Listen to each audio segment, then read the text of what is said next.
While we in the Philippines, Yeah, I like how you did that. yeah, let's stay in the Philippines, man. Um, did you guys know that there was the African tribe in the Philippines? I did not know this, man. No. So it's very interesting to me. I don't know how true this is, but I'm a big fan on geography and history and stuff like that. And I remember seeing a documentary a while ago called The Real Eve, and it talked about how the original African woman, how we migrated Mm. from and populated the planet. And if you look at where the earliest bones were found, it's around that Ethiopia area. That's why they also call Ethiopia like the land of the Garden of Eden and stuff like that. Those kind of Mm-hmm. nicknames. So the earliest bones are found there, and then you can kind of see the migration happening where we're going into Europe and the Asia, Mm-hmm. and then going across the bridge from Russia to Alaska, populating the Americas and stuff like that. And when you start to notice, is that people, you can see the similarities in their facial features and stuff like Mm-hmm. that. If you take a really close look at a Native American and a Southern Eastern, a Southeastern Asian person, it looks kind of similar. You know what I mean? Mm. And I know some people are gonna comment like, no, it doesn't. No, no, no. I'm just saying when you look at some of them, it's just like, yo, they look like they could be cousins. We just need You to know do what I some mean? research. They had to have already done some DNA tests on this. Yeah. And I can just say this, like when I went to Hawaii, seeing the natural, not natural, like the original Hawaiian people and their culture, it Yeah. is so similar to African culture. It's crazy. Yeah. Like going to a luau and hearing Or those, any type of Polynesian culture. right, those islands and stuff like that, you can't tell me they're not from Africa. Like they, Mm. like just the culture, the sound, the drums, how like, and they look like us. If you look at like the last queen of Hawaii before America took it over, she's black. Mm. You know what I mean? Um, and I did, I'm always like looking at research, and I don't know how true this is, but there was I would say this is a rumor. I'll see if I can look it up. But during the time when Hawaii was being taken over by the states, it was told that like the Hawaii actually reached out to African countries to help out. Like they Oh. actually had connections with African kings and queens and stuff like that. Another thing I want to get into as well too. People don't realize Africans were master shipbuilders. Master shipbuilders before the Europeans. Duh. I thought. Well, This I is guess that common sense to us, but for the they public have out never there, created anything besides violence and hate and crime. for people, I I'm want you guys to sorry, just that was do. wrong, but that was the truth, though. I stand on it. I want you guys to do some research before you guys just start hate commenting. Please look at this for yourself. If you look at the ancient Egyptians, they've been traveling the world. You can see their influence in Australia, in the Americas. Like, okay, they found Egyptian artifacts with the Aboriginal people in Australia. Mm, How the fuck does that happen? You know what I mean? How far? wow. You know what I mean? So like, there's certain things about history when you start researching history. Like, all right, fam, like this links up. Why do you have plantains in the Americas if that's not an original fruit in that soil? Mm-hmm. It must mean that they had to trade it from somewhere. Where did it originally come from? Oh, it came from Africa. Same thing with yams. It came from Africa. It wasn't indigenous to the Americas. That's they already did this kind of research, and then they start digging into the Americas, more and more and more. And the more they keep digging, the blacker it gets. Mm-hmm. When you see the Olmec heads, you're like, that's a fucking African head. Like, why is this here in Mexico? You know what I mean? So it's like going into, and I saw somebody else in the comments mention this too, because we got a lot of flack. We're going to get into the African and the Philippines, but I'm on my rant right now. Fuck it. Here we go. We're here. For the people who are uneducated, I'm sorry. I need to take accountability, because what I realized when I speak, I just assume that some knowledge is common, and I realize that it's not. Mm-hmm. And I should stop speaking as if it's so common. Like, I just, in one of our past videos, there was a person in the comments, shout out to this person. He said, I'm 61 years old. And he saw our comments when we were talking about Black Wall Street. Mm-hmm. And how I said that whenever we kept getting ahead, they threw a stone at us. Mm-hmm. He said originally he wanted to call bullshit, but he actually did the research. He was just like, he said he was 61 years old and he never heard of the Tulsa, Oklahoma bombings. He never heard of it before. Wow. And he was just like, yeah. But he said, before I called bullshit, I Googled and I researched on our podcast and the comments. Is why he know about. Yeah, why he knows about the Black Wall Street. He saw our video. Wow. He's 61 years old and he's never heard of it before. Wow. He researched. He's like, well, yeah, sure enough, Tulsa, Oklahoma, 1920s, they bombed the city, and it was a prominent black city. Mm-hmm. So I realized that, like, you know, probably angered that black man all over again. He probably, he probably got all this unresolved hatred, especially if you didn't even know about things like that. Right. And another thing is too, like, we're getting to the victim mindset first. I'm sorry. We're not. We're just speaking facts. It just sounds victimizing because it's some sad shit. Yeah. I want to make this extremely clear, and I'm gonna say this once. I'm probably gonna say it again because y'all niggas are dumb. All right. No, this is not the victim mindset podcast. Me and Jamila both have not a single victim mindset bone in our bodies. But what we do have is intelligence, where we can research and figure out why things happen. I'm a solution-based person.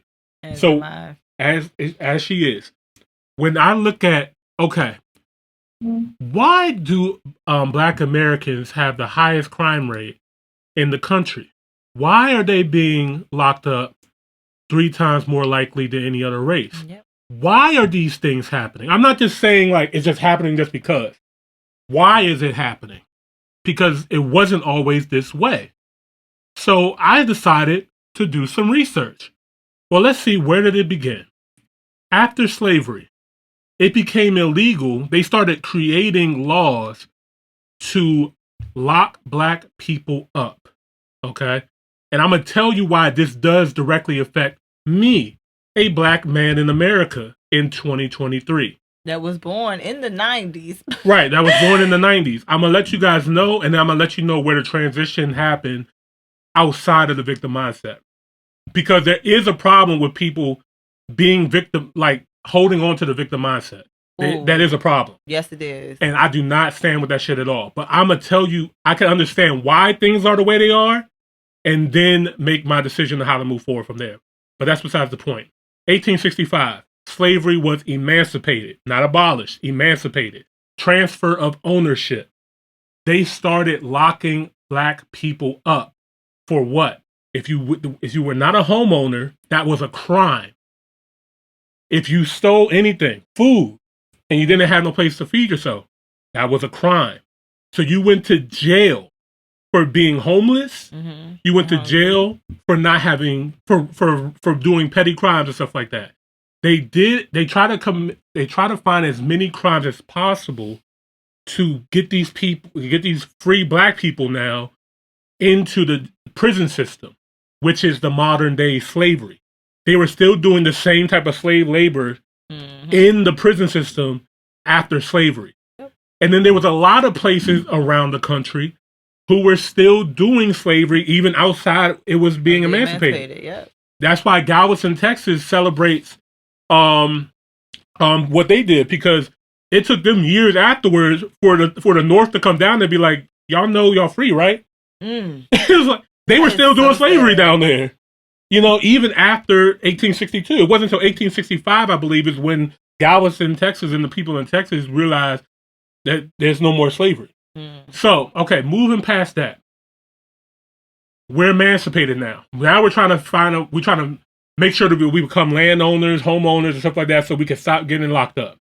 All right, so we're using the skills that we have to finally be able to read and build businesses and stuff like that. Okay, now we're starting to get some wealth. Tulsa, Oklahoma was not the only Black Wall Street in the country. That was just one of the most famous ones. I just found out there was one in Baltimore, Randallstown.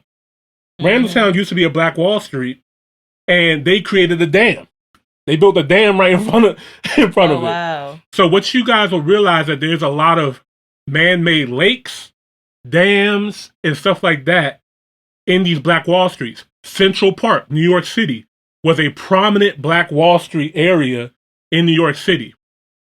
They destroyed it and made it to Central Park. That's where that came from. So this is the hidden history that you may not know because you're not researching this, you're not looking for this. I did because I want to know what was going on and what was wrong with my people. Now, fast forwarding closer to today's time. It wasn't until recently where redlining was abolished. Yes. Well, why is redlining so important? Well, if you're not able to purchase a home or a property, let them know what redlining is. Redlining is the practice where you prevent a certain group of people, aka Black Americans, from purchasing properties in certain areas. Black Americans were only allowed to purchase houses in poor and non-thriving areas. That's why they kept everybody separate. Even though segregation was ended in the 1960s, they still segregated people by redlining them. It was the hidden racism.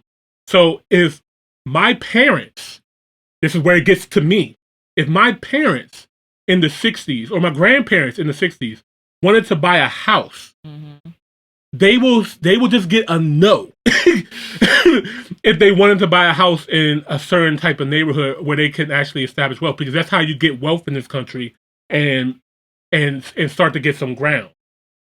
We are 500 years behind our counterparts. So imagine this, not having the education, not being allowed to purchase properties and homes, not being able to get, not even knowing what credit is. Like I mentioned this on my podcast before. I had to teach my mom credit. And I was born in the 90s. So this is why this affects me. Because you didn't have this issue. You had more of a probability to be able to find wealth and information. Okay? So this is just some of the reasons why this affects me. And then for all the people who said that, oh, well, there was slavery everywhere. There were Africans doing slavery here, and the Arabs were doing slavery there.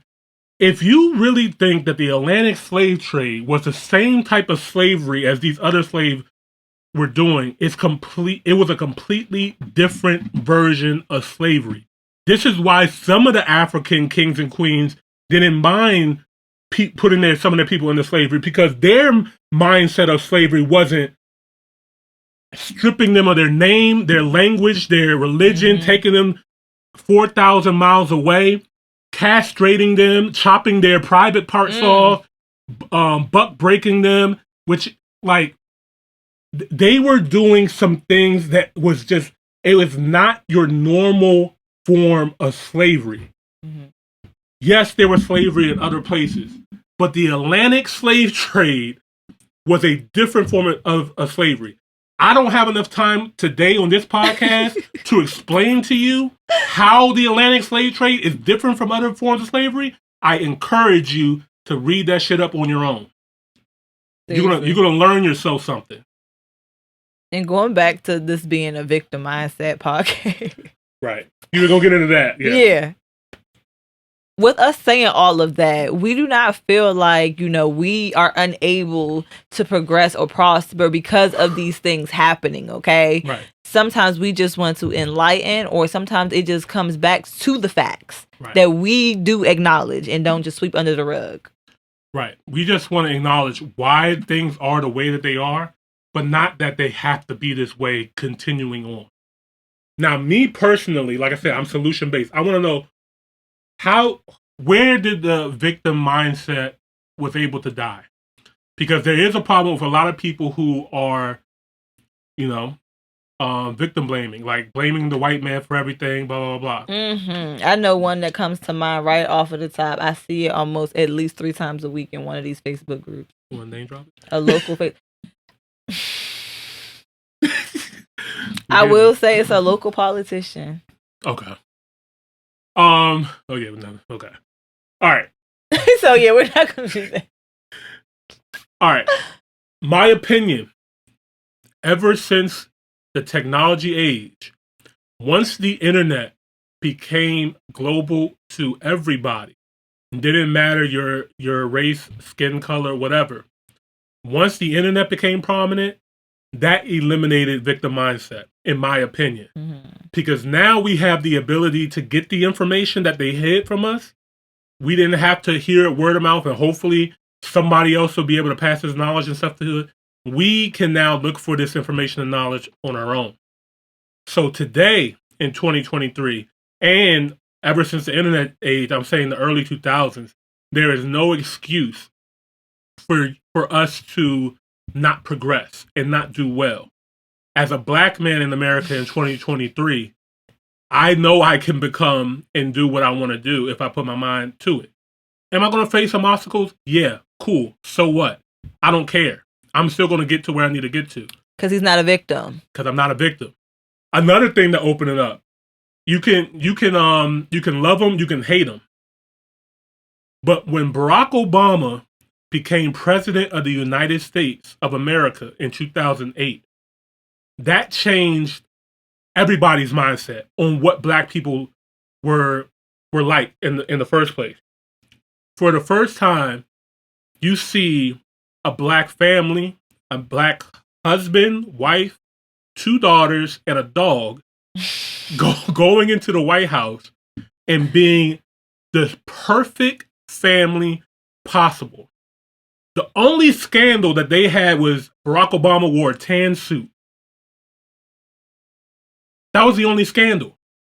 Like everything, like I know some people may not like his politics and he was doing this, but what he was able to represent for Black Americans will have people have a different perspective of how Black people look like and what they could possibly be. Because as bad as I love that for us, I would have did it completely different. Yeah, I mean, I'd have been a dog. I'd have been I'd have been a Trump. I'm gonna keep it a band. I'm gonna keep it a band. Yeah, like I said, ruthless, raw. Power hungry. Yeah. Arguments could be made about what Obama did in his presidency for the Black Americans. So modest, but that's too humble. But like I said, just the representation was enough. Was enough for me to not have a victim mindset anymore. Yo, we got a black man as the president of the United States. I don't care what anybody says. That changes everything. President is black. Yo, my Lambo is blue.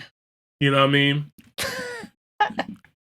And I be goddamn the power of tape. Top hill, top hill, top hill.